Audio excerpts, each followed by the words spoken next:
Correct गुरु channel में आपका स्वागत है। आज हम क्लास 19 डिस्कस करेंगे। साइंस की 500 सीरीज चल रही है। 500 मोस्ट इंपोर्टेंट क्वेश्चन की सीरीज चल रही है। 500 वो क्वेश्चन है जो हर एग्जाम में आते हैं। Lab assistant, SSC, railway, all competitive exam से रिलेटेड साइंस की महत्वपूर्ण क्लास है। आज की क्लास का पहला क्वेश्चन 19वीं क्लास रहेगी। आज 18 क्लास चैनल पे आ चुकी है। पहला क्वेश्चन आपको स्क्रीन पे दिखाई दे रहा होगा। पहला क्वेश्चन है, लार किसके पाचन में सहयोग करती है? लार है सलाइवा। लार को अंग्रेजी में क्या कहा जाता है? सलाइवा कहा जाता है। लार को अंग्रेजी में सलाइवा कहा जाता है। लार किसके पाचन में सहायता करती है? लार किसको डाइजेस्ट करती है? इसका राइट आंसर आपको बताना है। पहला ऑप्शन है स्टार्च को। पहला ऑप्शन कौन सा है? स्टार्च। दूसरा ऑप्शन है वसा, जिसको बोलते हैं अंग्रेजी में फैट। और नंबर 3 ऑप्शन है प्रोटीन को। और नंबर 4 ऑप्शन क्या है? विटामिन को। इसका राइट आंसर बताओ। इसका राइट आंसर क्या आएगा? जो लार है, लार के अंदर टाइलिन एंजाइम पाया जाता है। लार के अंदर कौन सा एंजाइम होता है? टाइलिन एंजाइम होता है। लार के अंदर कौन सा एंजाइम होता है? टाइलिन एंजाइम लार के अंदर होता है। और इसका काम होता है स्टार्च को डाइजेस्ट करना। स्टार्च का पाचन करती है लार। सलाइवा है वो स्टार्च, हिंदी में होता है शर्करा, अंग्रेजी में बोलते हैं स्टार्च। स्टार्च या शर्करा, आपको कंफ्यूज नहीं होना, दोनों एक ही चीजें हैं। स्टार्च है वो अंग्रेजी का नाम है और शर्करा है वो हिंदी का नाम है। तो लार है वो शर्करा, स्टार्च के पाचन में मदद करती है। अब आप सोच रहे हैं स्टार्च क्या होती है? जब आप भोजन ग्रहण करते हैं तो मुंह के अंदर, माउथ के अंदर लार ग्रंथियां होती है। क्या होती है? लार ग्रंथियां, जो भोजन को चिकना और मीठा और मुलायम बनाती है, मतलब जिसके कारण वो भोजन हमें मीठा लगता है। उस मुंह के अंदर लार ग्रंथियों के कारण क्या बनेगा? सुक्रोज बनेगा। इसके कारण क्या होगा? स्टार्च बनेगी। और वो स्टार्च को डाइजेस्ट करने का काम कौन करती है? लार करती है। और लार के अंदर कौन सा एंजाइम उसको डाइजेस्ट करता है? तो लार के अंदर टाइलिन एंजाइम होता है। बहुत बार एग्जाम में क्वेश्चन आता है कि लार के अंदर कौन सा एंजाइम होता है? तो टाइलिन एंजाइम स्टार्च का पाचन करता है। क्लियर हो गया? इस क्वेश्चन का जो राइट आंसर है ए ऑप्शन, इस क्वेश्चन का राइट आंसर होगा। ये पहला क्वेश्चन था क्लास 19 का। वसा आपको पता है फैट है। फैट का डाइजेशन कौन करेगा? कई बार एग्जाम में क्वेश्चन आता है वसा का पाचन, फैट को डाइजेस्ट कौन करता है? तो फैट को डाइजेस्ट करने वाले एंजाइम कौन कौन से होते हैं? वसा का पाचन लाइपेज एंजाइम करता है। बहुत बार एग्जाम में आता है क्वेश्चन कि जो वसा का पाचन कौन करता है? Lipase enzyme. लार के अंदर टाइलिन एंजाइम स्टार्च का पाचन करेगा। वसा के अंदर जो एंजाइम होगा वो कौन सा होगा? Lipase enzyme. क्या काम करता है? फैट को डाइजेस्ट करता है। अब बात करते हैं प्रोटीन को पचाने वाले एंजाइम कौन से हैं? प्रोटीन को पचाने वाले एंजाइम है ट्रिप्सिन और पेप्सिन। दो एंजाइम होते हैं, एक पेप्सिन एंजाइम होता है और एक ट्रिप्सिन एंजाइम होता है। एक पेप्सिन एंजाइम होता है और एक ट्रिप्सिन एंजाइम होता है। ये क्या काम करते हैं? पेप्सिन और ट्रिप्सिन। पेप्सिन और ट्रिप्सिन एंजाइम प्रोटीन को डाइजेस्ट करते हैं। और वसा को डाइजेस्ट कौन करते हैं? लाइपेज एंजाइम करते हैं। और स्टार्च को डाइजेस्ट कौन करते हैं? Ptyalin enzyme. क्लियर हो गया? इस क्वेश्चन का जो राइट आंसर क्या आएगा? ए ऑप्शन इस क्वेश्चन का राइट आंसर होगा। नेक्स्ट क्वेश्चन देखिए, आज की क्लास का सेकंड क्वेश्चन आपको स्क्रीन पे दिखाई दे रहा होगा। सेकंड क्वेश्चन है, हरिदेह कब आराम करता है? सेकंड क्वेश्चन है, हरिदेह कब आराम करता है? इस क्वेश्चन का आंसर आप ध्यान से दें, ये क्वेश्चन आपको कंफ्यूज कर सकता है। हरिदेह कब आराम करता है? इसका राइट आंसर आपको बताना है। 4 ऑप्शन आपके सामने। हरिदेह कब आराम करेगा? पहला ऑप्शन है सोते समय, दूसरा ऑप्शन है 2 धड़कनों के बीच, और तीसरा ऑप्शन है कभी नहीं, और नंबर 4 ऑप्शन है यौगिक आसन करते समय। आपने कभी सुना है कि हरिदेह आराम करता है? हार्ट कभी मतलब रेस्ट करता है, ऐसा तो आपने सुना या नहीं सुना? तो इसका राइट आंसर बताओ। सोते समय हरिदेह आराम करता है? गलत है, बिल्कुल गलत है। सोते समय हरिदेह आराम नहीं करता। ए ऑप्शन गलत हो गया। दूसरा ऑप्शन है 2 धड़कनों के बीच हरिदेह आराम करता है। 2 धड़कनों के बीच हरिदेह आराम करता है। 2 बीट होगी, मतलब 2 बीट होगी उनके बीच के बीच में। 2 बीट होगी मतलब 2 हार्ट बीट होगी, उसके बीच में जो कंपन होगा उसके बीच में हार्ट आराम करेगा। दूसरा ऑप्शन बताओ। तीसरा ऑप्शन कभी नहीं आराम करता। तीसरा ऑप्शन कभी नहीं। तो इस क्वेश्चन का राइट आंसर आप सोच रहे होंगे कि इसका आंसर आएगा कभी नहीं, बट ये आंसर गलत है। इस क्वेश्चन का जो आंसर आएगा कि हरिदेह आराम करता है 2 धड़कनों के बीच। इसको बोलते हैं, मतलब एक जो मतलब हार्ट का एक ऐसा स्टेज होता है जिसमें हार्ट है वो कुछ पल के लिए, कुछ मोमेंट के लिए, माइक्रो सेकंड के लिए हार्ट है वो आराम करता है। तो 2 धड़कनों के बीच हार्ट आराम करता है। 99% जो स्टूडेंट हैं वो इसका आंसर ये करके आते हैं कि हार्ट आराम कभी नहीं करता। तो इस क्वेश्चन का जो राइट आंसर कभी नहीं आएगा। इस क्वेश्चन का राइट आंसर आएगा 2 धड़कनों के बीच। डी ऑप्शन इस क्वेश्चन का क्या होगा? राइट आंसर होगा। हरिदेह कब आराम करता है? 2 धड़कनों के बीच। कंफ्यूज करने वाला क्वेश्चन था। नेक्स्ट क्वेश्चन देखिए, मनुष्य का रक्तचाप कितना होता है? मानव का ब्लड प्रेशर ब्लड प्रेशर आपने सुना होगा, बीपी, ब्लड प्रेशर, रक्तदाब किस डिवाइस से मापा जाता है आपको पता होना चाहिए। ब्लड प्रेशर मापने के लिए एक डिवाइस यूज किया जाता है, उस डिवाइस का नाम होता है सफीगैमो मैनोमीटर। सफीगैमो मैनोमीटर से ब्लड प्रेशर मापा जाता है, सफीगैमो मैनोमीटर से ब्लड प्रेशर मापा जाता है। और ब्लड प्रेशर मापने के ये डिवाइस होता है, ये उपकरण होता है, तो आपको जनरली पता होना चाहिए एक स्वस्थ व्यक्ति का रक्तदाब, ब्लड प्रेशर कितना होगा। आपके पास चार ऑप्शन है, पहला है 60/80 Hg/mm। पहला ऑप्शन कौन सा है 60/80 Hg/mm। Hg होता है मरकरी और mm होता है मिलीमीटर। 60/80 ऐसे होगा। दूसरा ऑप्शन क्या है 120/80। तीसरा ऑप्शन कौन सा है 60/40। उसके बाद में 60/140। चार ऑप्शन आपको दिखाई दे रहे हैं। इस क्वेश्चन का राइट आंसर बताओ कि ह्यूमन बॉडी का नॉर्मल ब्लड प्रेशर, सामान्य रक्तदाब कितना होगा। तो सफीगैमो मैनोमीटर डिवाइस से मापा जाएगा और इस क्वेश्चन का जो राइट आंसर आएगा 120/80 क्या होगा 120/80 Hg/mm इस क्वेश्चन का राइट आंसर होगा। तो मानव शरीर का जो normal blood pressure, normal BP क्या होगा 120/80 होगा, 120/80। जैसे मैं आपको बता देता हूं, एक होता है सिस्टोलिक, एक होता है डायस्टोलिक। जो 80 होता है उसको बोलते हैं सिस्टोलिक और 120 होता है उसको डायस्टोलिक। कैसे? जब किसी व्यक्ति का ब्लड प्रेशर 80 से कम हो जाएगा, जब किसी व्यक्ति का ब्लड प्रेशर 80 से कम हो जाएगा, कैसे पता चलेगा? इस डिवाइस से। कैसे पता चलेगा? सफीगैमो मैनोमीटर डिवाइस से पता चलेगा कि उस व्यक्ति का ब्लड प्रेशर है, मान लो 70 हो गया, तो इसका मतलब उसका बीपी लो हो गया, ब्लड प्रेशर उसका लो हो गया। अगर उस व्यक्ति, किसी व्यक्ति का जो ब्लड प्रेशर है वो 120 से ज्यादा हो गया, 120 से ज्यादा हो गया, तो इसका मतलब ये है कि 120 मतलब 130, 140, 160 हो गया। सफीगैमो मैनोमीटर डिवाइस से मापेंगे तो क्या हो जाएगा? उसका बीपी हाई हो जाएगा। तो किसके बीच में रहना चाहिए?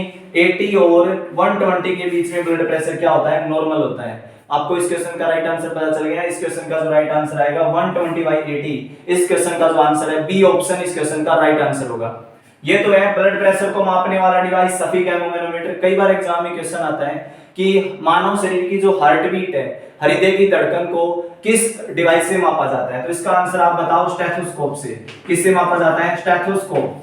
स्टेथोस्कोप डिवाइस से हार्ट बीट मापा जाता है। स्टेथोस्कोप डिवाइस से क्या मापा जाता है? Heart beat. और एक सामान्य मनुष्य का जो हार्ट बीट है वो कितना होता है? 72 से 80 के बीच, 72 से 80 के बीच, मतलब 1 मिनट में 72 से 80 बार के बीच धड़केगा। नॉर्मल व्यक्ति की बात की जा रही है, अब नॉर्मल की नहीं की जा रही।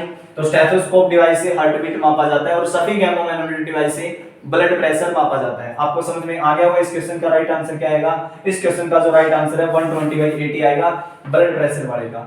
एक होता है स्टेथोस्कोप जिसे हार्ट बीट मापी जाती है, एक होता है सफीगैमो मैनोमीटर जिसे ब्लड प्रेशर मापा जाता है, एक होता है पेसमेकर। एक क्या होता है? पेसमेकर।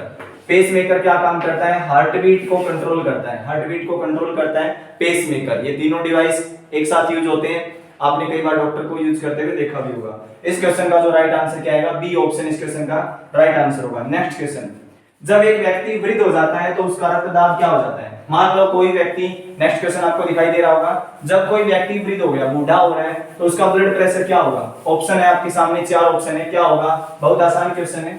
इस क्वेश्चन का जो राइट आंसर बताओ। कोई व्यक्ति की एज हो रही है, ओवर एज हो रहा है, वृद्ध अवस्था में जा रहा है, तो उसका ब्लड प्रेशर बढ़ेगा या घटेगा या उतना ही रहता है या बदलता रहता है? राइट आंसर बताओ। इसका राइट आंसर आएगा उस व्यक्ति का ब्लड प्रेशर है वो क्या हो जाएगा? बढ़ जाएगा। क्या हो जाएगा? बढ़ जाएगा। इस क्वेश्चन का जो राइट आंसर आएगा, जब कोई व्यक्ति वृद्धावस्था मतलब ओवर एज, मतलब जब वो बुढ़ापे की तरफ जाएगा तो उसका व्यक्ति का ब्लड प्रेशर, रक्तदाब क्या हो जाता है? बढ़ जाता है। बी ऑप्शन इस क्वेश्चन का राइट आंसर आएगा। नेक्स्ट क्वेश्चन, लाल रक्त कणिकाओं का रंग किसके कारण होता है? लाल रक्त कणिकाएं जानते हो आप? लाल रक्त कणिकाएं होती है आरबीसी, रेड ब्लड सेल की बात की जा रही है। लाल रक्त कोशिका, लाल रक्त कोशिकाओं का रंग किसके कारण होता है? आपके सामने 4 ऑप्शन है। क्लोरोफिल के कारण होता है, हेमोग्लोबिन, निकोटीन, कैफीन। पहला ऑप्शन कौन सा है? क्लोरोफिल। पहला ऑप्शन कौन सा है? क्लोरोफिल के कारण होता है। दूसरा ऑप्शन कौन सा है? हेमोग्लोबिन। तीसरा ऑप्शन कौन सा है? निकोटीन। तीसरा ऑप्शन कौन सा है? निकोटीन। नंबर 4 ऑप्शन कौन सा है? कैफीन। तो पहला ऑप्शन इस क्वेश्चन का राइट आंसर आएगा या नहीं आएगा? बिल्कुल नहीं आएगा, गलत है। क्लोरोफिल के कारण पौधे की पत्तियों का हरा रंग होता है, आरबीसी का रंग नहीं होता। आरबीसी होती है रेड ब्लड सेल का रंग किसके कारण होता है? रेड ब्लड सेल जिसके कारण खून का रंग क्या होता है? लाल होता है। तो हीमोग्लोबिन के कारण उसका रंग क्या होगा? लाल होगा। क्योंकि ब्लड के अंदर क्या पाया जाता है? ब्लड के अंदर हीमोग्लोबिन पाया जाता है जो मानव शरीर के रक्त का रंग लाल बनाता है। आपको समझ में आ गया? आरबीसी के अंदर क्या होगा, हीमोग्लोबिन होगा, और इसको किससे डिनोट किया जाता है, एचबी से। हीमोग्लोबिन को किससे डिनोट किया जाता है, एचबी से। तो क्लोरोफिल नहीं आएगा, क्लोरोफिल के कारण पौधे की पत्तियां हरी होगी। निकोटीन भी नहीं आएगा, क्योंकि निकोटीन तंबाकू के अंदर होता है, एक प्रकार का एल्केलॉइड है, जिसके कारण कैंसर होता है। निकोटीन तंबाकू के कारण, तंबाकू में होता है निकोटीन। सिगरेट, बीड़ी, तंबाकू जो भी खाते हैं उनको निकोटीन एल्केलॉइड के कारण कैंसर हो जाती है। और कैफीन किसमें होता है, कॉफी के अंदर होता है कैफीन, ये भी एक प्रकार का एल्केलॉइड होता है, जिसके कारण हार्ट अटैक आने के चांसेस या कोई भी प्रकार की बीमारी पैदा हो जाएगी बॉडी के अंदर। इस क्वेश्चन का जो राइट आंसर क्या आएगा, हीमोग्लोबिन। इस क्वेश्चन का राइट आंसर होगा कि जो आरबीसी का जो लाल रंग है वो हीमोग्लोबिन के कारण होता है। और आपने पढ़ा होगा, अगर किसी व्यक्ति का हीमोग्लोबिन 7 ग्राम से कम है तो उसको क्या होगा, एनीमिया रोग हो जाएगा। लेस देन 7 ग्राम हीमोग्लोबिन तो उसको एनीमिया रोग हो जाएगा। एनीमिया होता है आयरन की कमी, खून की कमी कहा जाता है इसको। आपको अच्छे तरीके से इस क्वेश्चन का राइट आंसर पता चल गया। इस क्वेश्चन का राइट आंसर आएगा, हेमोग्लोबिन के कारण आरबीसी का रंग लाल होता है। आरबीसी होती है रेड ब्लड सेल, और ये रक्त की कोशिका होती है। रक्त 3 कोशिकाओं से मिलकर बना है जनरली। आरबीसी जिसको रेड ब्लड सेल कहा जाता है, और एक होती है डब्ल्यूबीसी व्हाइट ब्लड सेल, और एक होता है ब्लड प्लेटलेट्स। ये ब्लड का चैप्टर आप पढ़ सकते हो, क्लास आ चुकी है चैनल पे, ब्लड की कंप्लीट क्लास मिलेगी, कंसेप्चुअल क्लास, प्लेलिस्ट में जाके उस क्लास को आप देख सकते हो। नेक्स्ट क्वेश्चन, रक्त क्या है। नेक्स्ट क्वेश्चन क्या है, रक्त क्या है। तो रक्त आपको बताना है रक्त क्या चीज है। रक्त आपको बताना है रक्त क्या है, कोशिका, उत्तक, ऑर्गन और तत्व। रक्त क्या है, ब्लड एक कनेक्टिव टिश्यू है। ब्लड क्या है, कनेक्टिव टिश्यू है। सेवनजी उत्तक। इस क्वेश्चन का जो राइट आंसर क्या आएगा, उत्तक आएगा। इस क्वेश्चन का राइट आंसर क्या आएगा, रक्त है वो एक उत्तक है। कौन सा उत्तक है, कनेक्टिव टिश्यू, सेवनजी उत्तक, क्योंकि ये 3 प्रकार की सेल से मिलकर बना है। अभी बताया मैंने आपको, आरबीसी से, डब्ल्यूबीसी से और ब्लड प्लेटलेट से सेल होती है कोशिका। आरबीसी, डब्ल्यूबीसी और ब्लड प्लेटलेट्स तीनों से मिलकर बनता है रक्त। तो रक्त क्या है, एक सेवनजी उत्तक है। आपको समझ में आ गया इस क्वेश्चन का right answer. Next question, RBC का निर्माण कहाँ होता है। नेक्स्ट क्वेश्चन का आंसर बताएं, आरबीसी का निर्माण कहाँ होता है। तो आरबीसी का निर्माण होता है यकृत में, गुर्दे में, अस्थि मज्जा में, हृदय में। इस क्वेश्चन का राइट आंसर बताओ कि जो आरबीसी कहाँ बनती है। आरबीसी बनती है कहाँ पर बनती है, रेड ब्लड सेल का निर्माण कहाँ होता है, रेड ब्लड सेल का निर्माण होता है अस्थि मज्जा में। अस्थि मज्जा क्या होती है, अंग्रेजी में बोलते हैं बोन मैरो। अंग्रेजी में क्या कहा जाता है, बोन मैरो कहा जाता है, अस्थि मज्जा, बोन मैरो। बोन मैरो के अंदर आरबीसी का निर्माण होता है। यकृत में नहीं होता, यकृत लीवर बोलते हैं अंग्रेजी में। मानव शरीर की सबसे बड़ी ग्रंथि है लीवर, जिसको हिंदी में यकृत कहा जाता है, और जो पाचन तंत्र का, डाइजेस्टिव सिस्टम का एक हिस्सा है। गुर्दा नहीं आएगा इसका आंसर, गुर्दा नहीं आएगा। किडनी भी नहीं आएगा इसका आंसर, गुर्दा अंग्रेजी में किडनी होता है। अस्थि मज्जा आएगा इसका राइट आंसर, हार्ट भी नहीं आएगा। तो आरबीसी का निर्माण कहाँ होगा, अस्थि मज्जा, बोन मैरो में। नेक्स्ट क्वेश्चन देखिए, विटामिन सी का सबसे अच्छा सोर्स क्या है। नेक्स्ट क्वेश्चन है, विटामिन सी का सबसे अच्छा सोर्स क्या है। ये 500 सीरीज की मोस्ट इंपोर्टेंट क्लास चल रही है, level assistant, SSC, railway, all competitive exam से रिलेटेड क्लास है। विटामिन सी का सबसे अच्छा सोर्स क्या है, आम, पहला ऑप्शन है आम, दूसरा ऑप्शन है आंवला, और तीसरा ऑप्शन है सेब, और नंबर 4 ऑप्शन है दूध। बताओ विटामिन सी का सबसे अच्छा सोर्स पूछा है, ये नहीं पूछा कि विटामिन सी किस में पाया जाता है। तो इस क्वेश्चन का राइट आंसर आएगा आंवला, विटामिन सी का सबसे अच्छा सोर्स है। गूजबेरी अंग्रेजी में बोलते हैं इसको, गूजबेरी विटामिन सी का सबसे अच्छा सोर्स है आंवला। इस क्वेश्चन का राइट आंसर आएगा बी ऑप्शन। और विटामिन सी जिसका एक केमिकल नेम है, रासायनिक नाम बोलते हैं, क्या बोलते हैं, एस्कोर्बिक अम्ल। विटामिन सी का जो रासायनिक नाम क्या होगा, एस्कोर्बिक अम्ल। अगर आपको विटामिन की कंप्लीट क्लास पढ़नी है तो आप चैनल की प्लेलिस्ट में जाके उस क्लास को देख सकते हो। आज की क्लास का लास्ट क्वेश्चन, किस विटामिन में कोबाल्ट होता है।